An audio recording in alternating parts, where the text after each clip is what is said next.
Olá, queridos, graça e Jesus, como é que os senhores estão? Todo mundo bem, todo mundo na paz, que alegria eu tenho em poder te receber aqui mais uma vez. Sei que teu coração estava incendiado para receber uma palavra do céu. Eu tenho certeza que o Espírito Santo ele vai falar muito ao nosso coração aqui. E a palavra que está no meu coração para esse dia está no Evangelho de Jesus Cristo, no capítulo de número 25 de Mateus. Evangelho de Jesus Cristo, segundo escreveu Mateus, no capítulo de número 25, a partir do verso de número 1 em diante, que diz assim: Então, o reino dos céus, ele será semelhante às 10 virgens, que tomando as suas lâmpadas saíram ao encontro do esposo. E 5 delas eram prudentes e 5 loucas. As loucas, tomando as suas lâmpadas, não levaram azeite consigo, mas as prudentes levaram azeite em suas vasilhas com as suas lâmpadas. E tardando o esposo, tosquenejaram todas e adormeceram. Mas à meia-noite ouviu-se um clamor: aí vem o esposo, saí-lhe ao encontro.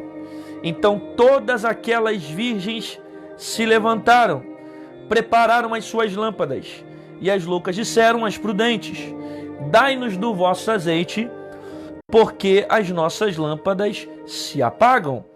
Mas as prudentes responderam dizendo: não seja caso que nos falte a nós e a vós. Ides antes aos que vendem, comprai para vós. Tendo elas ido comprá-lo, chegou o esposo, e os que estavam preparadas entraram com ele para as bodas, porém fechou-se a porta. E depois chegaram também as outras virgens, dizendo: Senhor, Senhor, abre-nos. E ele respondendo disse: em verdade vos digo que não vos conheço. Vigiai, pois, porque não sabeis nem o dia, nem a hora em que o Filho do Homem há de vir. Ok?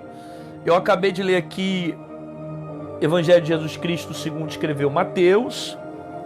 O capítulo foi o 25, o versículo foi o de número 1 ao 13. O capítulo 25 de Mateus, ele está dentro de um contexto onde Jesus começa a falar sobre uma série de mensagens que vão anteceder a sua volta. O capítulo 25 está no mesmo contexto do capítulo 24, onde Jesus inicia um sermão profético e vai falar sobre os princípios de dores. Todos os sinais que Jesus vem explicando, do capítulo 24 em diante, são sinais que antecedem a volta de Jesus. Então você vai ver mensagens que estão voltadas para o período do arrebatamento, características que eu preciso ter para estar apto para esse arrebatamento. E Jesus vai falar sobre sinais que acontecerão quando o Filho do Homem vir sobre a terra. Diante disso, nós entendemos que o capítulo 25 ele está dentro de um contexto onde o próprio subtítulo diz que é o sermão profético, que é o sermão profético continua, né? Jesus está dando continuidade ao sermão profético sobre os sinais que antecedem a sua volta. E agora no 25 ele vai falar sobre uma parábola e vai dizer sobre as 10 virgens. A parábola é uma comparação que Jesus vai fazer essa ilustração com a intenção de falar as características ou sinais ou de algo que vai acontecer no período do arrebatamento. Ele começa dizendo que o reino dos céus será semelhante às 10 virgens, ok? Ele caracteriza como vai ser esse processo, dizendo que começa com 10 virgens e tomando as suas lâmpadas saíram ao encontro do esposo. E ele diz que dessas virgens tem 2 grupos. Um grupo ele chama de prudentes e o outro grupo ele chama de inércia ou de loucas. Ele define as prudentes como aquelas que têm a sua lâmpada acesa e carregam azeite na sua reserva. Se porventura alguma coisa acontece no caminho, a lâmpada se apaga, o que tem na reserva pode acender novamente a lâmpada. Ele caracteriza, ou ele define as loucas como aquelas que têm a lâmpada acesa, mas elas não possuem azeite na sua reserva. Ou seja, se no meio do caminho acontece alguma coisa, elas não estão preparadas. Então são dois grupos: o grupo da louca, o grupo da prudente, o grupo das despreparadas e o grupo daquelas que andam preparadas. O texto diz, Jesus contando a parábola, que elas vão dormir porque o esposo demora. Tardando o esposo, todas dormem. E nisso que elas dormem, o esposo se aproxima para se encontrar com as virgens. Nesse processo de se encontrar com as virgens, alguém vai gritar, porque tem alguém acordado no texto, e vai dizer: aí vem o esposo. Por causa do clamor dessa pessoa, todas as virgens vão se levantar. As prudentes que tinham azeite na reserva acendem a sua lâmpada. As loucas não conseguem acender a lâmpada. Por quê? Porque elas não estavam com azeite na reserva. Com isso, elas pedem à prudente ou às prudentes um pouco do azeite para acender a lâmpada, mas as prudentes não vão emprestar o azeite porque elas afirmam que poderia atrapalhar elas e elas não conseguiriam participar daquele encontro com o esposo porque poderia faltar o azeite para elas. As loucas então vão sair para comprar o azeite para acender a lâmpada. Nesse processo que as loucas saem para comprar azeite, o esposo chega, leva as prudentes, convida para as bodas, e o texto diz que a porta se fecha. Quando a porta se fecha, as loucas chegam, batem na porta: Senhor, Senhor, abre-nos. Só que ele vira para elas e usa uma palavra dura, mas extremamente real. A palavra que ele usa é: em verdade vos digo que não vos conheço. Preste atenção para vocês entenderem o sentido do texto. Vigiai, pois, porque não sabeis nem o dia nem a hora em que o Filho do Homem há de vir. Ao contrário do que se pensa, a temática da parábola de Jesus não é falar sobre a virgem, não é falar sobre o esposo, não é falar sobre alguém que está gritando aqui no texto. O versículo 13, ele está concluindo o raciocínio do que Jesus quer tratar sobre essa parábola. Lembrando que eu falei para vocês que o contexto do 25 é um contexto que está ligado ao princípio de dores, ao arrebatamento, aos sinais que antecedem a volta de Jesus. Então, a palavra-chave ou o versículo-chave desse texto é o versículo 13. O que Jesus quer tratar com as pessoas que estão ouvindo, e é para isso que ele conta a parábola, está no versículo 13. Vigiai, porque não sabeis nem a hora, nem o Filho do Homem, não sabeis nem a hora, nem o dia em que o Filho do Homem há de vir. Essa é a ideia central do texto. Jesus quer falar sobre o quê? Jesus quer falar sobre preparação. Então ele ilustra um casamento judaico para falar sobre preparação, para informar que todos precisam estar preparados para esse encontro. Você só vai entender a profundidade do que Jesus está falando aqui se você entender o aspecto cultural que Jesus está inserido. Primeiro que Jesus está comparando esse arrebatamento com a cerimônia, com a realização de um casamento. Esse casamento não é um casamento brasileiro, né? É por isso que a gente não pode interpretar tudo que lê na Bíblia de forma literal. Tem um contexto, tem um sentido, tem um pretexto, tem uma linguagem, às vezes pode ser de forma figurada, às vezes pode ser de forma simbólica. Você precisa entender o que Jesus está querendo tratar aqui. Um casamento brasileiro é diferente de um casamento judaico. O casamento brasileiro vai durar cerca de 5, 6 horas. O casamento judaico dura de uma semana para frente. Às vezes dura até mais tempo. O casamento brasileiro é o noivo que espera a noiva. Não é assim que acontece? O casamento judaico é o contrário. O casamento judaico é a noiva que aguarda o noivo. Então olha a diferença cultural, como é de suma importância para a interpretação do texto. A comparação que Jesus faz aqui desse casamento é dentro de um casamento judaico, aonde é a noiva que espera o noivo. Na cultura judaica era necessário ter lâmpadas, porque nós estamos falando de uma época que não tinha energia elétrica. Então o que iluminava as casas, as ruas? Lamparinas, lâmpadas, tudo que era movido a óleo, não é isso? Então, se não tivesse lâmpadas acesas, o noivo não poderia se encontrar com a noiva. Era comum, inclusive, o caminho que o noivo passava estar com as lâmpadas acesas, que esse caminho era o caminho que se encontrava com a noiva. A noiva tinha que ter a lâmpada no rosto para que mostrasse que é ela que iria participar da cerimônia. As virgens precisavam carregar essas lâmpadas, ok? Então, sem a lâmpada, o noivo ele não conseguiria enxergar o rosto da noiva. Por isso que a expressão que Jesus usa na parábola é: em verdade, verdade vos digo que não te conheço. Por quê? Porque você ficou com a lâmpada apagada, eu não consigo te enxergar. Com a lâmpada apagada, eu não consigo ter a percepção daquilo que você é. Óbvio que Jesus está fazendo a aplicação baseado numa cultura de um casamento judaico, ok? Dentro dessas informações você consegue interpretar melhor do que Jesus está querendo ensinar sobre a parábola das 10 virgens.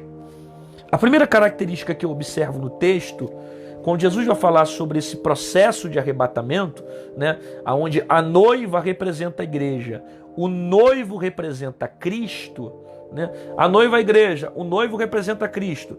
Então a noiva, sendo a igreja, é a noiva que aguarda a volta do noivo, para o noivo chegar, se encontrar com a noiva e eles participarem das bodas, ok? O arrebatamento vai funcionar dessa forma, vai acontecer dessa forma. Cristo vai vir, vai buscar a igreja, depois de buscar a igreja, nós participaremos das bodas. É o mesmo processo do casamento que Jesus está ilustrando aqui, dando a ideia no capítulo 25.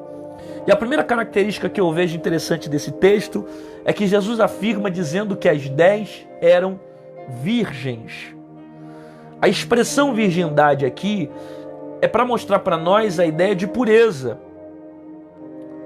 Aquelas que vão se encontrar com o esposo são puras. Virgindade traz para nós a ideia daquilo que não se mistura, aquilo que é puro, aquilo que é separado. Isso tem tudo a ver com uma das principais características de Deus. Deus, ele é santo.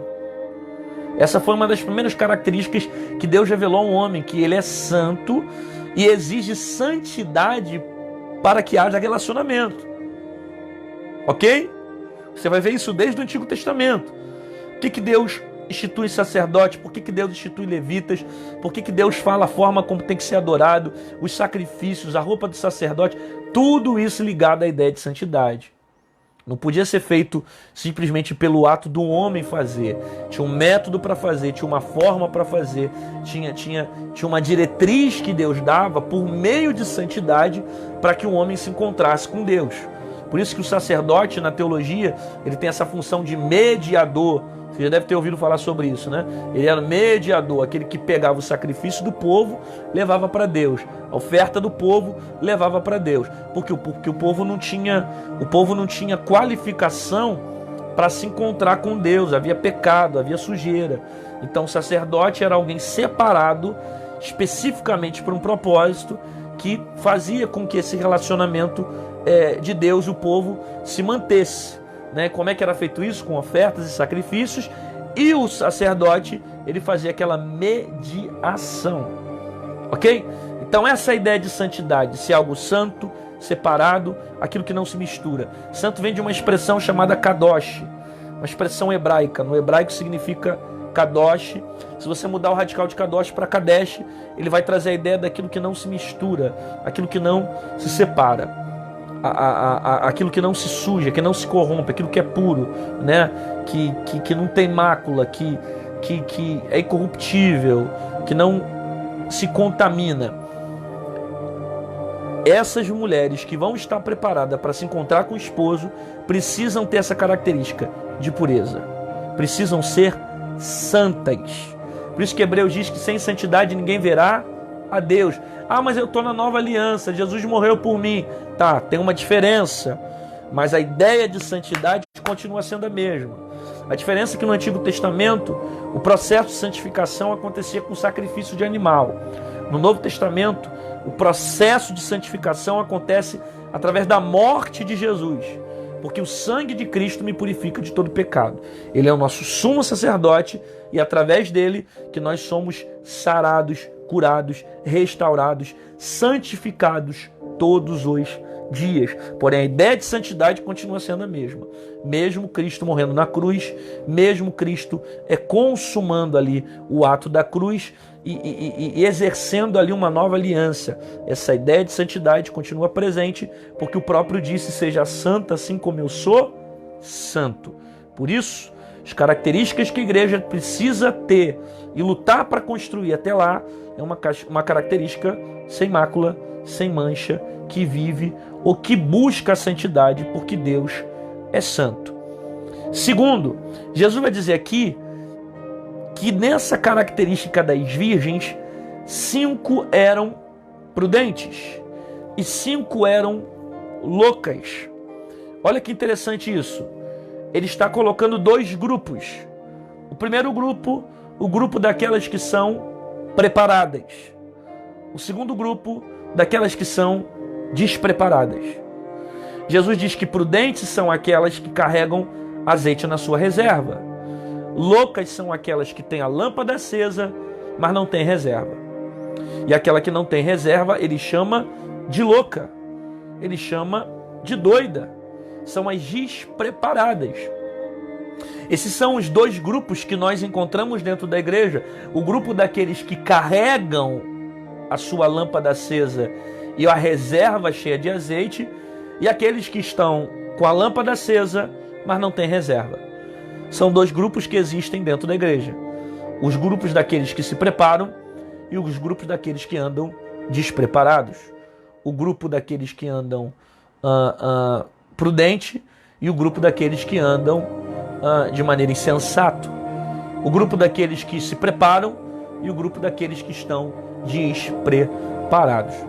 O problema é de você andar somente com a tua botija, somente com a tua lâmpada acesa, é que uma hora ela apaga.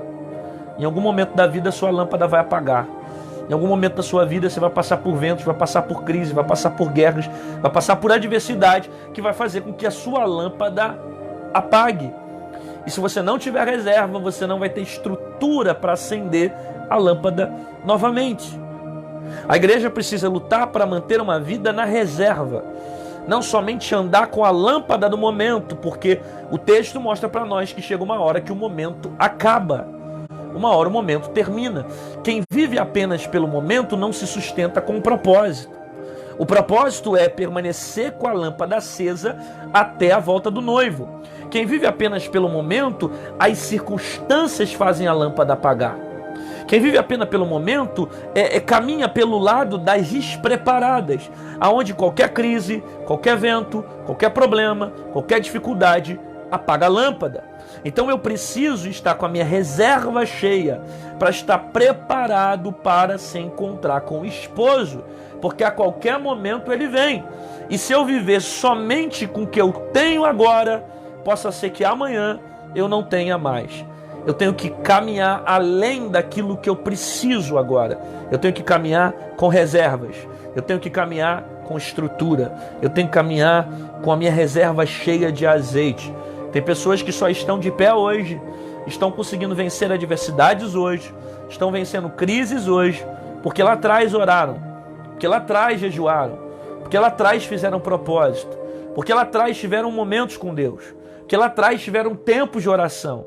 E é por causa da estrutura que você construiu lá atrás que a tua lâmpada continua acesa. Porque no meio das crises, em algum momento, a lâmpada se apagou. Mas a reserva que você tinha de azeite fez com que a lâmpada se acendesse novamente. Primeiro, Jesus diz que as 10 precisam ser virgens. Segundo, Jesus informa que tem 2 grupos, 5 prudentes e 5 loucas. Aí Jesus vai trazer para nós uma característica que vai alcançar tanto quem é prudente quanto quem é louca. Jesus mostra para nós que um momento a lâmpada se apaga. Elas esperam o esposo demora, segundo a Bíblia, e elas dormem. A crise chega, o cansaço bateu, a fraqueza dominou o corpo, de modo que todas vão dormir. Só que o dia mau vai revelar quem tem azeite na reserva. É para isso que servem também os problemas. Para revelar como está a nossa reserva. As dificuldades mostram como está a nossa reserva de azeite. São as adversidades que mostram se você tem reserva ou não. A crise revela se você tem reserva. A crise revela se você está preparado. As adversidades mostram como está o seu nível de azeite. Tem gente que acha que está tudo muito bem, tem gente que acha que está vivendo uma ótima fase espiritual, tem gente que está se achando que eu estou vivendo com uma estabilidade espiritual ótima, acho que está tudo muito bem, mas é só acontecer algo que tire ele do chão, que faça com que apareça um problema terrível, toque no filho, toque no pai, toque na mãe, toque na esposa, alguma coisa que tire o chão dele, que de repente ele perde o equilíbrio, ele perde as forças. Por quê? Porque a crise revelou como estava a condição espiritual dele. É para isso que serve a crise. É para isso que serve as adversidades. Para mostrar como está a nossa reserva. Para mostrar se você está bem ou não. Às vezes você acha que está tudo muito bem, mas quando aparece um vento, ele mostra como estava a sua maturidade no meio do processo. Aí você vai ver gente no meio da adversidade perdendo a cabeça, gente no meio da adversidade perdendo a consciência, no meio da adversidade tomando atitudes erradas, no meio da adversidade se precipitando, no meio da adversidade tomando atitudes que não deveria tomar porque não tinha reserva, e a crise mostrou que ele estava caminhando apenas com a lâmpada do momento. O texto diz que o esposo dorme. O esposo dorme não, todas dormem, o esposo está se aproximando. Mas tem um detalhe aqui antes do esposo, que a gente percebe que não adianta ter a lâmpada se não tem o azeite. Você percebe que todas elas têm lâmpadas, mas só 5 têm reserva. As outras 5 só caminham com a lâmpada e com o azeite do momento. Então você percebe que é de suma importância ter azeite na reserva. Porque nada adianta ter lâmpada sem azeite. Se você tem somente a lâmpada, você não consegue acender. Se você tem somente a lâmpada, você não consegue colocar luz. Porque as lâmpadas naquele tempo eram movidas por azeite. Então era o óleo que fazia com que a lâmpada ficasse acesa. De nada adianta ter lâmpada sem azeite. Não adianta ter ferramenta sem azeite. Não adianta tocar bem sem azeite. Pregar bem sem azeite. Cantar bem sem azeite. Orar falando em língua estranha com uma ótima performance sem azeite. Não adianta ter habilidade sem azeite. Conhecimento sem azeite. Sabedoria sem azeite. Você tem que ter lâmpada, você tem que ter azeite. De nada adianta você saber usar a lâmpada se você não tem azeite para deixá-la com fogo, acesa. De nada adianta você ter habilidade, você tem características, você ter ferramentas, se você não tem azeite sobre a tua vida. Você precisa ter azeite para deixar com que a sua lâmpada fique acesa. Nós vivemos um tempo onde muita gente tem lâmpada, muita gente sabe cantar, muita gente sabe tocar, muita gente sabe pregar, muita gente sabe fazer, muita gente sabe falar, muita gente se comunica, mas são poucos que têm azeite. Você pode saber ter habilidade, ter a ferramenta, saber como funciona, mas se não tiver azeite, nada dá certo. Você precisa de azeite para acender a lâmpada. O texto diz que tardando o esposo, todas dormiram. É óbvio que aqui a expressão tardando o esposo está na percepção das virgens. Tardando o esposo não é na percepção da esposa. Tardando o esposo é na percepção das virgens. Tardando o esposo não é da percepção aqui do próprio esposo, perdão. Tardando o esposo está aqui na percepção das virgens. Então, não é o esposo que está demorando. É as virgens que estão inquietas, que não conseguem esperar a volta do esposo. Então, tardando o esposo aqui está na percepção das virgens e não na percepção do esposo. Está dando para entender isso? Não é que ele está demorando, é que ainda não é o tempo dele. Não é que demora, é que ainda não é o seu tempo. Não é que demora, é que não é no seu tempo. Não é na hora que você quer, não é do dia que você quer, não é da forma que você quer, não é no momento que você quer. É no tempo do esposo, é na hora dele, é no tempo dele. Então não quer dizer que ele está tardando, não quer dizer que ele está demorando. É você que não tem paciência para esperar. É você que não sabe se submeter à voz dele. É você que não sabe aguardar o tempo dele. Não é que o esposo está demorando fazer algumas coisas sobre a sua vida, é porque não é no seu tempo, não é da sua forma, não é do seu jeito, não é da sua maneira, não é do jeito que você quer, não é da forma que você quer, é da maneira que o próprio esposo determinou sobre a sua vida. Não é o teu tempo, é no tempo dele. Não é do teu jeito, é do jeito dele. Não é da tua vontade, é da vontade dele. Não é da sua forma, é da forma dele. Não é da tua maneira, é da maneira dele. Não é da forma que você quer, é da maneira que Deus quer, que o Senhor vai fazer sobre a sua vida. E ele sabe tratar a gente que é ansiosa. Ele sabe tratar a gente que não sabe esperar. É por isso que você vai dar de cara na parede, é por isso que você vai se perder, vai se machucar, vai se ferir, vai ficar descontrolada, porque você está acostumada a viver num mundo onde você tem que ter o controle de tudo. Você tem que ter controle de filho, você está no controle do teu marido, você está no controle da tua esposa, você está no controle da tua casa. Aí quando as coisas fogem do seu controle, você fica com baque, você fica impactada, você fica triste, se desmancha. E é para isso que Deus vai permitir você muitas das vezes se arrebentar. Para você entender que não é seu tempo, é no tempo dele. Então não é que ele está demorando fazer, porque ainda não é hora. Ah, estou demorando casar, não é hora. Ah, estou demorando conquistar isso, não é hora. Ah, estou demorando viver um outro tempo, não é hora. Tudo tem um tempo, tudo tem uma hora, tudo tem um propósito. Não é da sua forma, não é do teu jeito, não é da maneira que você quer, não é da forma que você quer, não é da maneira que você gosta, vai acontecer do jeito que Deus determinar. Isso você concordando comigo ou não, fazendo biquinho ou não, ficando com raiva de mim ou não, ficando triste com Deus ou não, Deus não está preocupado em satisfazer suas emoções. Deus não está preocupado em realizar aqui simplesmente um sentimento do teu coração.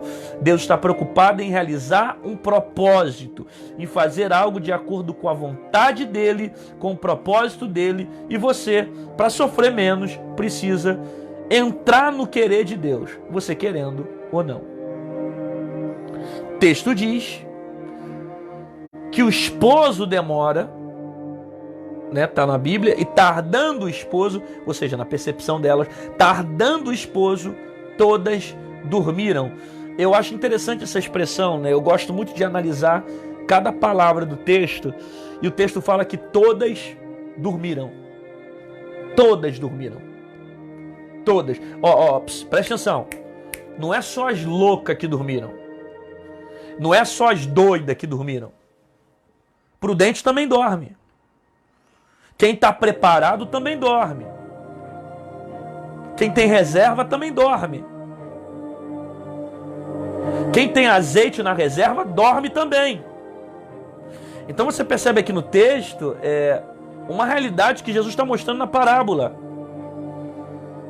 Que todos dormem. Quem está preparado e quem está despreparado dorme. Quem tem reserva e quem não tem reserva dorme. Jesus está mostrando para nós aqui que dormir não é o problema da história. Jesus está mostrando para nós que o maior problema na história não é dormir. Porque quem é prudente dorme. E quem é imprudente dorme também. Então quem prega um dia dorme. Mas quem não prega dorme também. Quem não canta um dia dorme. Mas quem canta dorme também. Quem ora muito dorme um dia. Quem não ora dorme também. Quem lê a Bíblia todo dia. Você gosta de ler a Bíblia? Você lê segunda, terça, quarta, quinta, sexta, sábado. Você lê 4 vezes ao dia. Glória a Deus. Você dorme. Quem não lê, dorme também. Quem vai para o monte todo dia eu vou no monte, eu me consagro, eu busco, eu vou ler. Você dorme. E quem não vai para o monte, dorme também. Você pode ir para a igreja de segunda a segunda, terça, quarta, vai de manhã, vai de tarde, vai de noite. Porque tem gente que acha que isso. Tem gente que acha que mantém salvação indo para a igreja todo dia. Ô, meu filho, queridão, você pode nascer na igreja, ser batizado na igreja, falar em línguas na igreja, morrer e acordar no inferno. Porque não é a igreja, a placa que vai te salvar. Não é salvo quem vai para a igreja, é salvo quem nasce de novo. Então você pode estar envolvido com a obra e dormir. Você pode estar envolvido com o reino de Deus e dormir. Você pode não fazer nada disso e dormir também. Então é muito clara a ideia aqui no texto que Jesus está mostrando que todas dormem, todo mundo vai dormir. Quem é pastor dorme, quem é obreiro dorme, quem é diácono dorme, quem é evangelista dorme, quem lê Bíblia dorme, todos dormem. Isso aqui é para mostrar para nós a ideia que nós somos humanos, que o cansaço vem para todos, que a fraqueza vem para todos, que as crises vêm para todos, que as dificuldades vêm para todos. Todos passam por isso. Todos sofrem com isso. Uma vez me perguntaram, pastor, qual é a sua maior dificuldade em relação ao evangelho? Eu sempre digo a mesma resposta. A minha maior dificuldade é ser constante. Essa é a minha maior guerra. Qual é a sua maior guerra espiritual, pastor? É orar muito, Não, a minha maior guerra é ser constante. Essa vai ser um dos maiores obstáculos que a gente vai enfrentar. Eu já orei muito mais do que eu oro hoje. Eu já li a Bíblia muito mais do que eu leio hoje. Qual é o meu maior desafio? Manter a constância. Entende? Ser constante.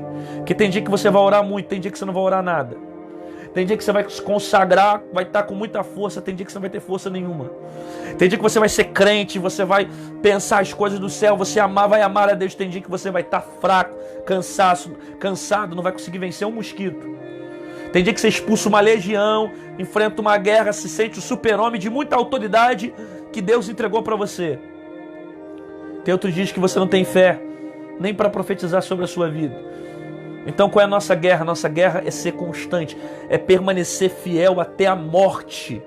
É o que a Bíblia fala, ser fiel até a morte, para que no final nós venhamos receber a coroa de salvação. Eu acredito que esse seja um dos maiores, se não o maior desafio de nós cristãos. Ser constante. Então o maior problema não é dormir, porque o cansaço vem para todas. O cansaço vem para quem ora, o cansaço vem também para quem não ora. O cansaço vem para quem lê Bíblia, mas o cansaço vem também para quem não lê. O cansaço vem para quem tem reserva de azeite, mas o cansaço vem também para quem não tem. O cansaço vem para aquele que fala em línguas estranhas, mas o cansaço também vem para aquele que não fala nada. O cansaço vem para todas, mas só sobrevive quem tem reserva. Pega isso na tua alma. Todas cansam, mas só sobrevive quem tem reserva. Todas cansam, mas só permanece quem tem reserva. Todas cansam, mas só consegue continuar quem tem reserva. Todas cansam, mas só fica de pé quem tem reserva. Todas cansam, mas só consegue ter estrutura para aguentar o tranco quem tem reserva.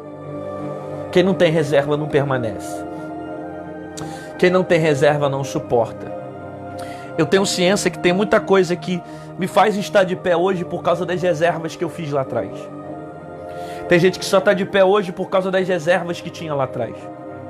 Você está de pé hoje não porque você é bom, porque você é super crente, mas porque lá atrás você orou, lá atrás você jejuou, lá atrás você buscou, lá atrás você construiu uma reserva. E é essa reserva que te deu estrutura para aguentar o cansaço, a fraqueza, as lutas, os desertos, os problemas.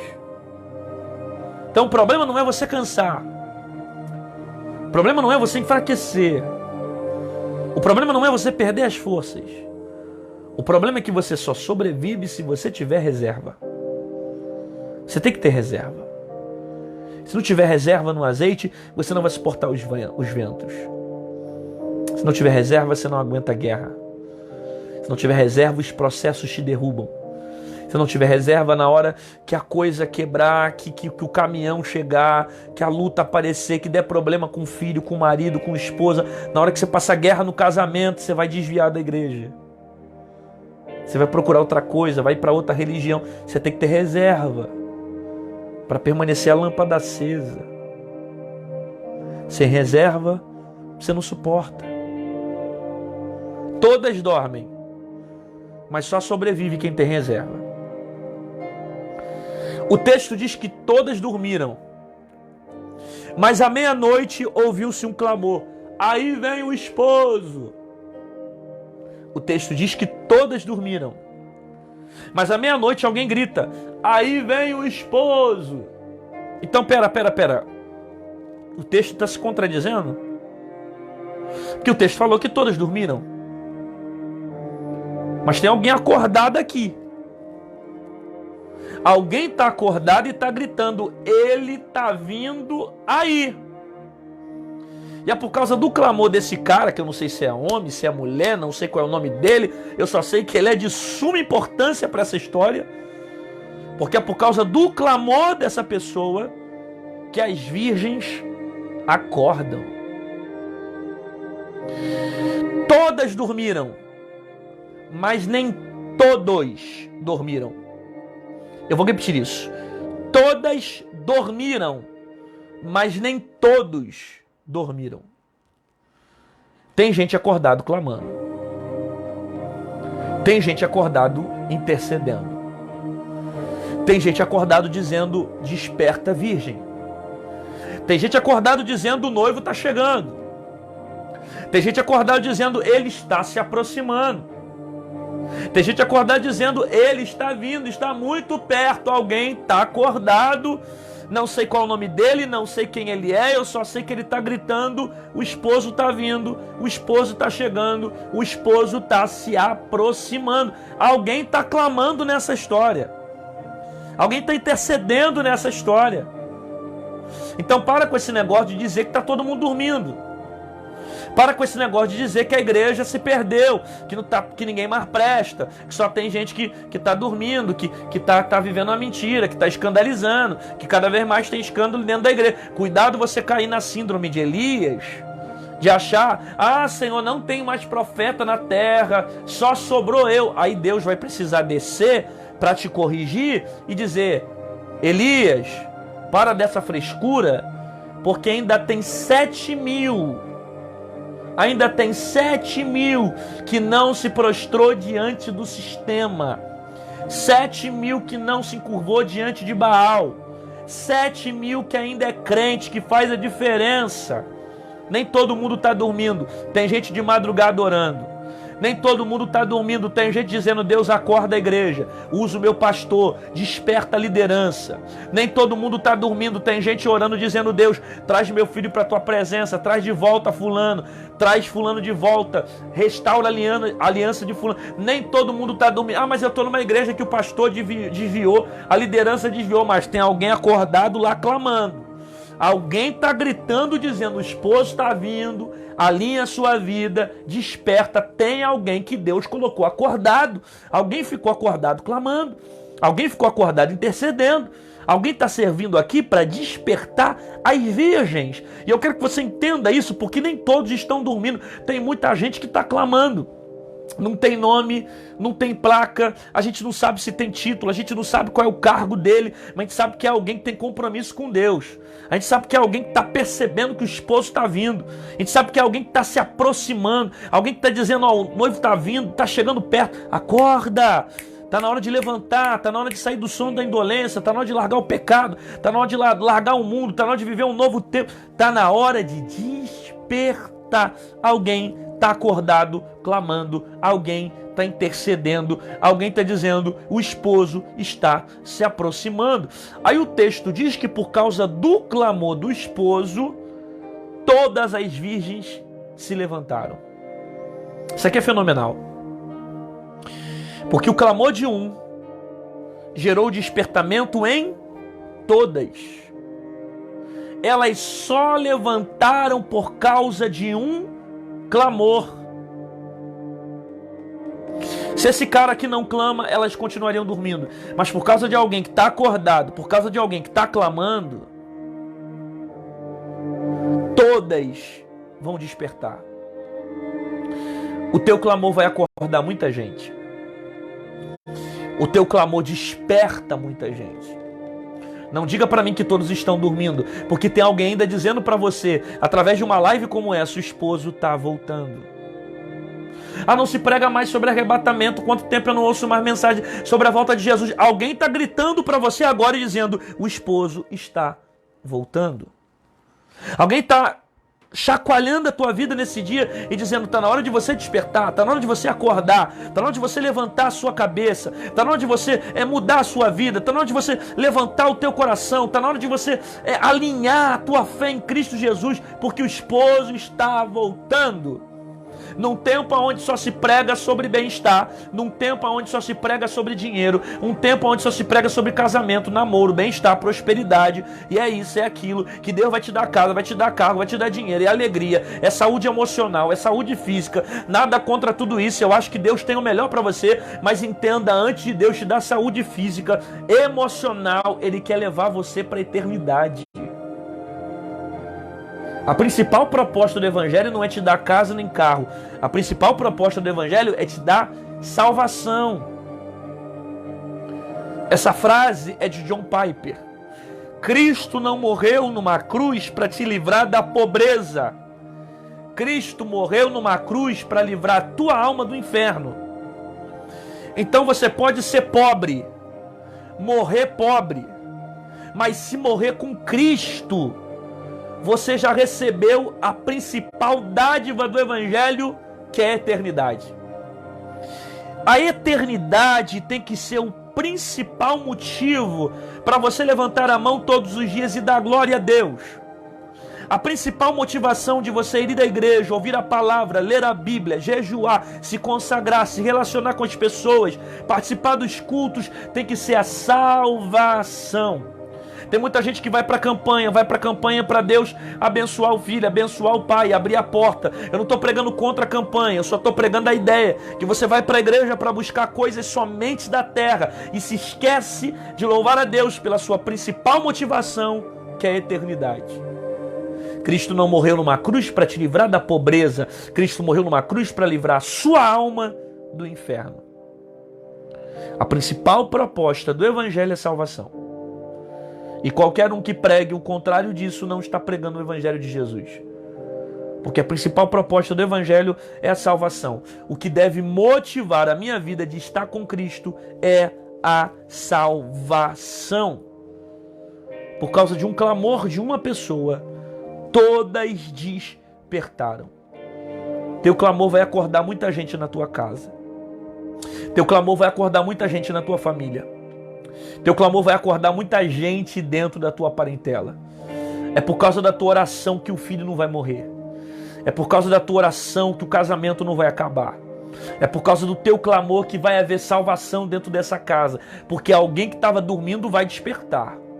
Eu vou repetir essa palavra. Alguém que estava dormindo vai despertar na tua casa. Alguém que estava no sono da indolência vai acordar. Alguém que estava vivendo uma vida sem compromisso com Deus vai despertar. O teu clamor vai levantar gente que está caído.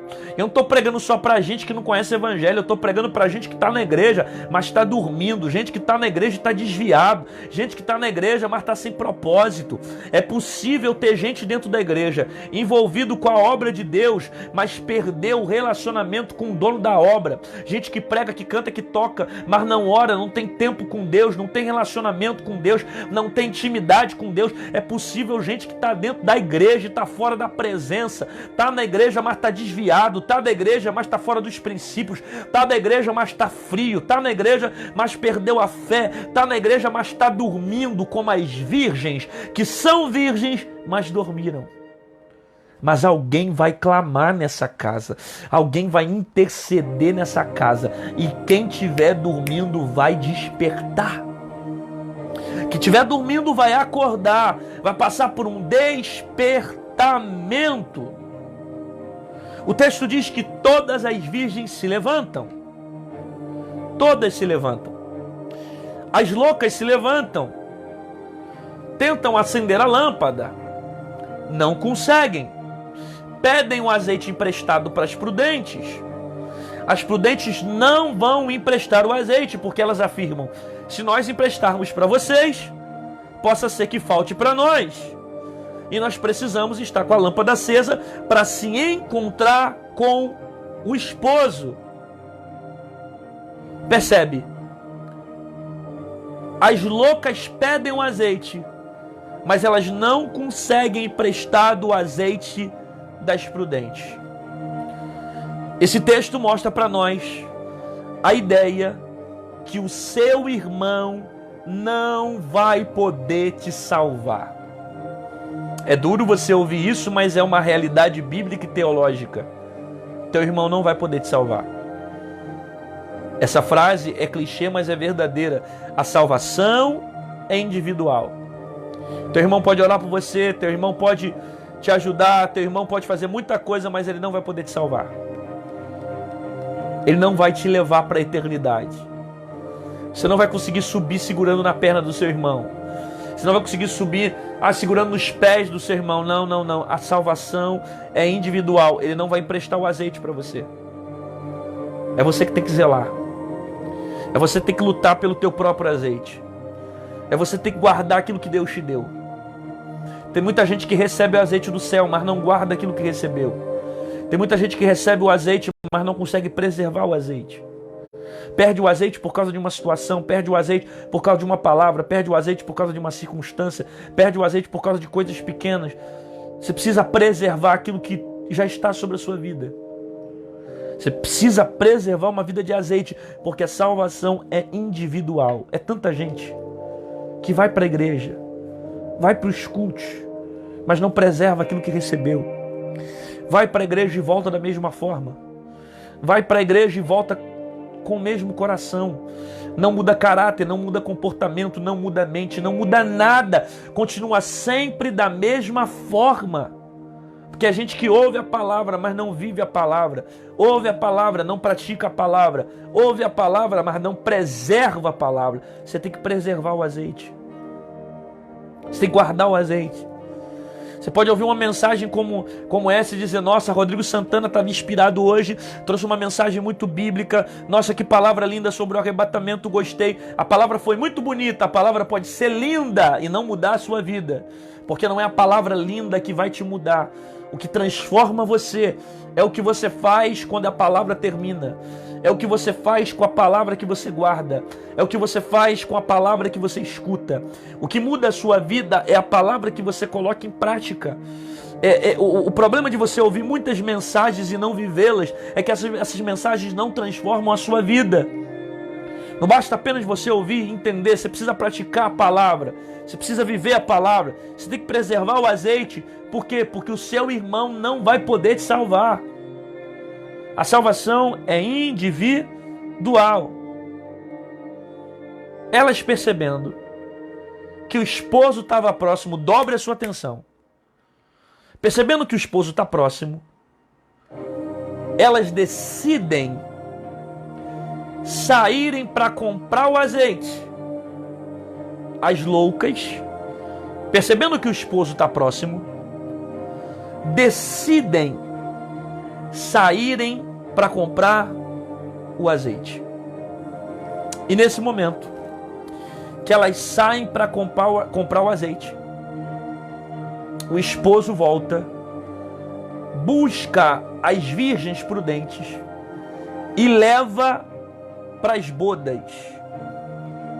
Você precisa entender isso.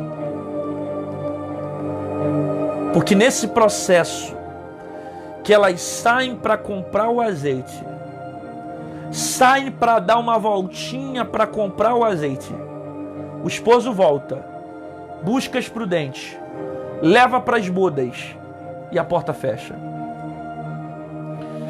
Não vai dar tempo de dar voltinha. Cuidado você achar que vai dar tempo de dar uma voltinha para comprar o azeite, porque nesse momento que você sai para dar a voltinha, o esposo volta e você fica. Cuidado você que mesmo cansado, mesmo fraco, mesmo com dificuldade, você está na igreja, mas teu coração está gritando pelo mundo, né? Você está doida para conhecer o mundo. Você está doida para se entregar às suas vontades carnais e ir para o mundo. Nesse momento, você sai para dar voltinha, o esposo volta e você fica. Não vai dar tempo de dar voltinha. Está cansado, mas continua na presença. Está fraco, mas continua na presença. Está sem força, mas continua na presença. Está desanimado, mas continua na presença. Está dormindo algumas vezes, mas continua na presença. Ah, mas entre dormir no mundo e dormir na igreja, eu prefiro dormir no mundo. Não, isso é mentira do diabo para te enganar. Dorme na igreja mesmo. Ah, pastor, mas como é que eu vou ficar na igreja dormindo? Tem problema não. Uma hora a palavra que você ouve do altar vai despertar você. O único lugar que você vai ouvir uma mensagem que tem poder de acordar você nesse mundo é a igreja. Porque somente a igreja vai pregar mensagens de transformação. Então, mesmo que você esteja em pecado, desanimado, sem força, triste, cabisbaixo, sem esperança, quebrado, continua na presença de Deus, aguardando um noivo. Porque alguém vai gritar dizendo que ele está vindo e uma hora você vai acordar. Não vai dar tempo de dar voltinha. Cuidado você achar que vai dar tempo de fazer uma coisinha ou outra ali e se perder. Deus não tem isso para você. Deus tem um novo tempo para a sua vida. E o diabo quer te envolver no momento para te afastar do propósito. Billy Graham tem uma frase que eu gosto, que ele diz que toda vez que um homem decide navegar para longe da direção de Deus, o diabo já tem um barco preparado. Ele sempre se antecipa com um barco para te distanciar do propósito de Deus. Fica na presença, mesmo quebrado, mesmo sem força, mesmo sem estrutura, desanimado, fraco, triste, fica na presença e não deixa nada tirar você do altar, não deixa nada arrancar você do propósito, porque não vai dar tempo de dar voltinha. E tanto não dá tempo que o texto diz, e fechou a porta. Quando a porta fecha, elas não conseguem entrar novamente. A porta fechada é um sinal que todas tiveram oportunidade. Tanto quem é louca, quanto quem era prudente, tiveram a oportunidade de passar pela mesma porta. Você está tendo oportunidade agora. Deus não é injusto de dar oportunidade para as prudentes e uma outro tipo de oportunidade para as loucas. Não, a oportunidade é uma só.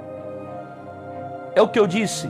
É para quem é prudente, para quem é imprudente, para quem ora, para quem não ora, para quem lê Bíblia, para quem não lê.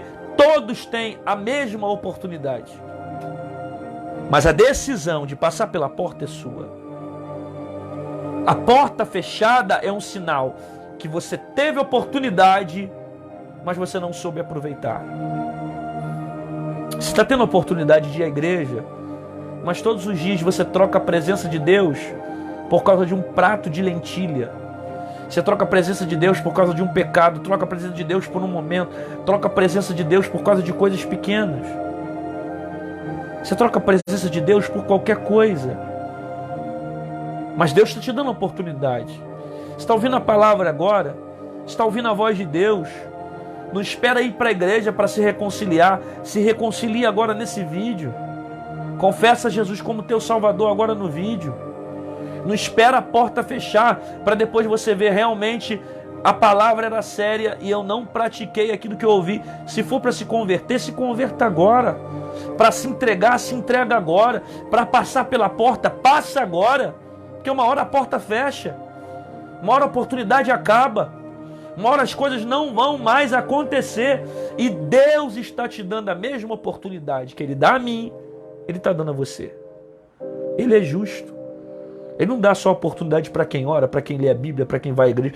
A oportunidade é para você também. Só que você precisa decidir passar pela porta. A porta fechada é um sinal que você teve oportunidade, mas não aproveitou. E para fechar a mensagem, eu sei que vocês estão se alimentando muito com essa palavra.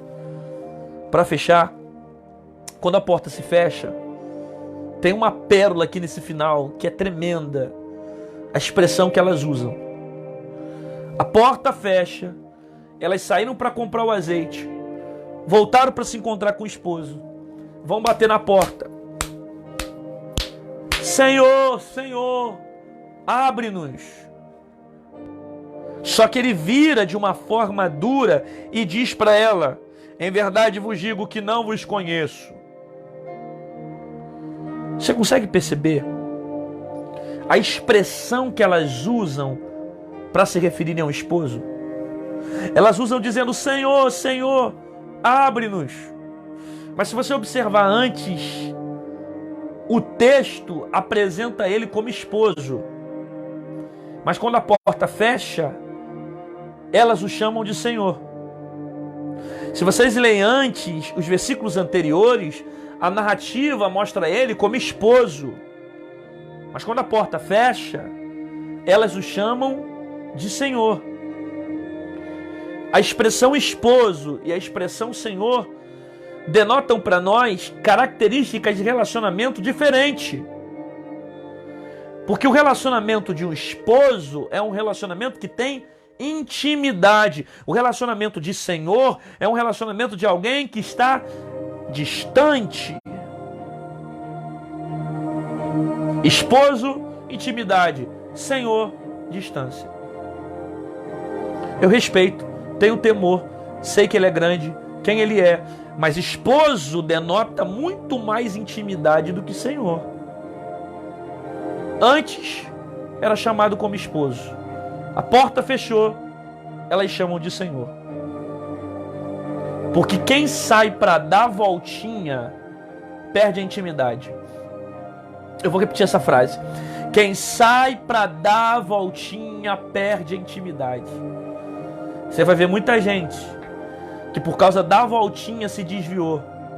Por causa da voltinha perdeu a intimidade com Deus. Você deve conhecer exemplos como eu também conheço. De pessoas que pregavam na igreja, liam a Bíblia, eram profetas, profetizavam, revelavam coisas poderosas, cantavam muito na igreja, tinham muita unção quando cantavam, tinham unção quando tocavam, pregavam com muita autoridade, mas no momento que saiu para dar voltinha, perdeu a intimidade. A oração dele não é mais como antes. Ele não prega como antes, ele não canta como antes, ele não toca como antes, porque antes ele se referia a Deus como esposo e agora se refere como Senhor. Porque o pecado distanciou, o pecado afastou, o pecado afastou esse relacionamento.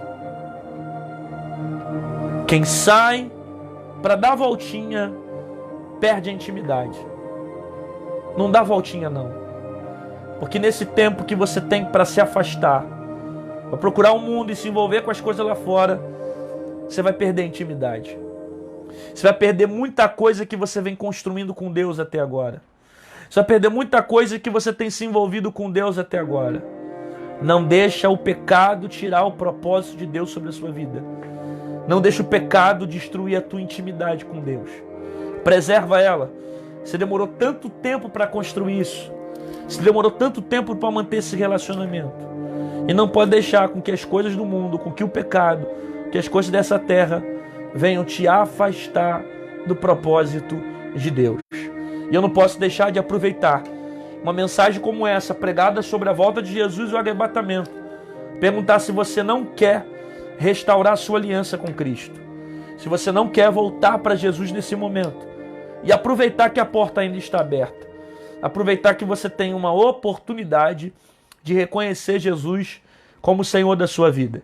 E se você quer ainda passar por essa porta e ser salvo, e acreditar que Jesus é o caminho, é a verdade, é a vida, e somente por Ele e através dEle você vai ser salvo, somente por Ele que você vai chegar ao Pai, eu quero que você escreva aí no comentário. Coloca aí, eu quero. Coloca, eu quero Jesus. Não coloca só eu quero, não. Coloca, eu quero Jesus. Você que está afastado e quer voltar para Cristo agora, coloca, eu quero Jesus. Porque a palavra eu quero está muito vaga, muito vazia, muito... Não, coloca, eu quero Cristo. Eu quero Jesus. Eu quero ver quantas pessoas vão retornar para o caminho do Senhor. Quantas pessoas vão fazer uma aliança? Talvez você está me assistindo agora pelo YouTube e alguma coisa fez você dar uma voltinha, se afastar da presença de Jesus. Escreve aí também, se você quiser voltar para Cristo, se você quer aceitar Jesus, coloque eu quero Jesus. Mostre que você quer passar por essa porta. Mostre que você quer Cristo sobre a sua vida. Aqui no Instagram já tem 2 pessoas aqui, glória a Deus por isso, que se entregam para Cristo. Tem a terceira também aqui no Instagram. Já tem gente aqui também no Facebook declarando. Deixa eu subir aqui as frases. Muita gente também. Espera aí, deixa eu subir aqui no Face. No Face também já tem mais gente declarando. Aqui no Face também tem gente falando, eu quero voltar para Cristo, estou voltando hoje.